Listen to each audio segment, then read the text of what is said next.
안녕하세요. 이번 영상에서는 최근 실적 발표 이후 큰 폭으로 주가가 하락한 스타벅스에 대해 매수 혹은 매도해야 할지 알아보도록 하겠습니다. 현재 스타벅스는 소비자 심리 약화와 경쟁으로 인해 현재 역풍을 맞고 있는 상황이지만 소비자 심리가 개선되면 실적도 개선될 것으로 예상됩니다. 최근 분기에서 매출이 감소했지만 향후 1년 동안 실적이 개선될 것으로 보여지며 주가 하락은 장기 투자자에게 잠재적인 매수 기회를 제공할 수 있으며 스타벅스는 현재의 도전을 극복할 것으로 예상됩니다. 혹시 아직도 구독과 좋아요, 알람 설정 안 하셨다면 잠시 시간 내시어 구독과 좋아요, 알람 설정 부탁드립니다. 스타벅스는 그동안 강력한 브랜드와 성공적인 실적 기록을 보유하고 있습니다. 최근 주가는 일부 성장 우려로 인해 압박을 받은 모습이지만 소비자 심리가 결국 개선되면 스타벅스의 실적도 개선될 것으로 보여집니다. 현재 스타벅스는 38만 명 이상의 직원을 고용하고 있으며 이는 자연스럽게 수많은 지점에서 상당한 임금 비용을 초래하고 있습니다. 또한 노조화는 스타벅스와 관련된 주제 중 하나였지만 최근 오하이오에서 노조화 노력이 진행되면서 추가적인 주목을 받고 있습니다. 미국 전역에 약 400개 스타벅스 매장에서 약 1만 명의 노조화된 직원이 있으며 캐나다와 같은 다른 국가에서도 추가적인 노조화된 직원이 있습니다. 스타벅스는 노조화를 선호하지 않으며 회사의 전 최고 경영자인 하워드 슐츠는 노조 파괴로 비난받기도 했습니다. 노조화가 스타벅스의 일부 비용 역풍을 초래할 수 있지만 미국에서 노조화 속도가 급격히 증가하지는 않아 보이는 모습입니다. 따라서 노조화가 스타벅스의 단기적인 역풍이 될 것이라고는 생각하지 않습니다. 단, 노조화가 미국의 일부 지역에서 점진적으로 진행될 가능성이 더 높다고 생각하며 스타벅스는 규모를 개선하고 가격 인상을 추진하여 관련 비용 역풍을 상쇄할 수 있을 것입니다.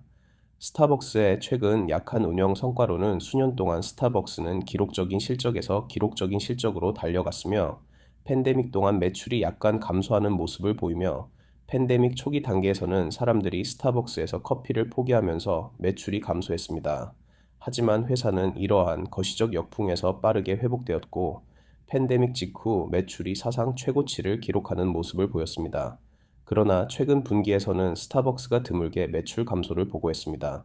매출은 1.8% 감소했지만 과거 성장 궤적과 비교했을 때 이는 여전히 꽤 나쁜 결과였으며 인플레이션이 여전히 낮지 않다는 점을 고려할 때 실질적으로는 전년 대비 약 5% 감소한 것이라 생각할 수 있습니다.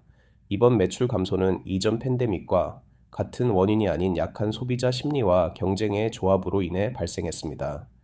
현재 미국의 소비자 심리는 지난 10년 평균에 비해 상당히 낮습니다. 이는 지난 2년 동안 소비자들의 지출 능력을 압박한 높은 인플레이션의 결과입니다. 약한 소비자 심리와 높은 일상 비용으로 인해 일부 소비자들은 스타벅스에서 판매하는 외부 커피, 음료 및 음식과 같은 불필요한 구매를 포기한 것으로 보입니다. 또한 경쟁도 최근 약한 매출 성과에 한몫을 했으며 회사의 최고 경영자인 락스만 나라시마는 최근 실적 발표에서 다음과 같이 말했습니다. 우리는 여전히 중동에서 경제적 변동성을 보고 있지만 이 지역의 장기적인 성장 기회에 대해 자신감을 가지고 있습니다.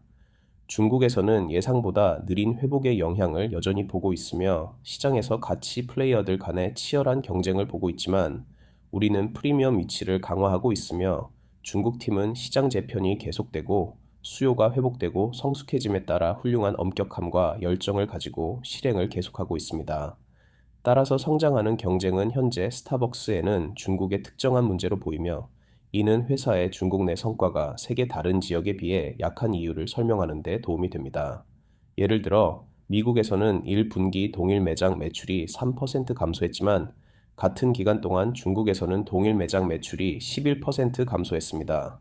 중국에서의 매출 감소는 투자자들에게 걱정되는 모습일 수 있으나 중요한 시장인 미국은 경쟁으로부터 더 잘 보호되고 있는 모습으로 보이기 때문에 나쁜 소식으로만 받아들일 필요는 없어 보입니다. 이러한 모습은 오히려 스타벅스가 여전히 매우 강력한 해자를 가지고 있는 것 같습니다. 하지만 중국은 스타벅스에게 중요한 성장 시장이므로 중국에서의 가격 문제는 여전히 스타벅스가 개선해야 하는 과제라고 할 수 있습니다. 스타벅스의 최고 경영자는 중국에서의 경쟁이 결국 일부 플레이어가 시장을 떠나게 만들 것이며 스타벅스는 이 재편이 끝난 후 남아있는 회사들 중 하나가 될 것이라고 주장했습니다. 따라서 스타벅스가 현재 겪고 있는 문제가 장기적으로 지속되지 않을 수도 있습니다. 유럽과 미국과 같은 시장에서 소비자 심리가 개선되고 중국 시장이 재편을 경험한 후에는 동일 매장 매출이 다시 개선될 가능성이 있어 보입니다.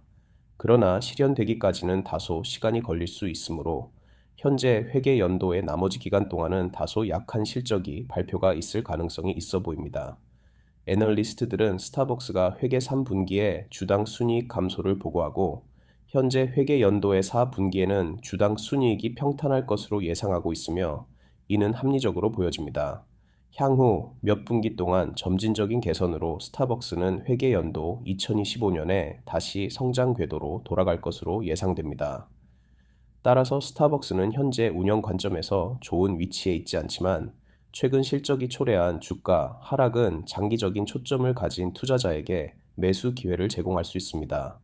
결국 현재 회계 연도의 이익이 상대적으로 평탄하다면 이는 스타벅스에 아주 나쁜 영향이 아닐 수도 있습니다. 그리고 스타벅스가 향후 몇 년 동안 다시 사업을 성장시키게 된다면 장기적으로는 다른 큰 문제는 없어 보입니다. 애널리스트들은 회계연도 2025년, 회계연도 2026년, 회계연도 2027년에 각각 15%, 13%, 14%의 주당 순이익 성장을 예측하고 있습니다. 이러한 예측이 실현될 것이라는 보장은 없지만 이러한 예측이 합리적일 가능성이 있다고 생각됩니다. 결국 스타벅스의 현재의 문제는 곧 완화될 것이며 새로운 매장 개점, 일부 가격 인상, 주식 재매입의 영향으로 스타벅스는 시간이 지남에 따라 의미 있는 주당 순이익 성장을 기록할 것으로 예상됩니다. 이는 장기적인 투자자들에게 긍정적인 신호로 작용할 수 있으며 현재의 주가 하락은 매수 기회로 볼 수 있습니다. 스타벅스는 또한 디지털 혁신과 고객 충성도 프로그램을 통해 매출을 증대시키고 있습니다. 스타벅스 리워드 프로그램은 이미 수백만 명의 충성 고객을 보유하고 있으며 이는 반복 구매를 장려하고 평균 주문 금액을 증가시키는 데 중요한 역할을 하고 있습니다. 이 프로그램의 지속적인 확장과 개선은 스타벅스의 장기적인 성장에 긍정적인 영향을 미칠 것입니다. 또한 스타벅스는 지속 가능성 이니셔티브를 통해 브랜드 이미지를 강화하고 있습니다. 환경 친화적인 포장재 사용, 재생 가능 에너지로의 전환, 커피 원두의 윤리적 공급 등은 현대 소비자들이 중요하게 생각하는 요소들입니다.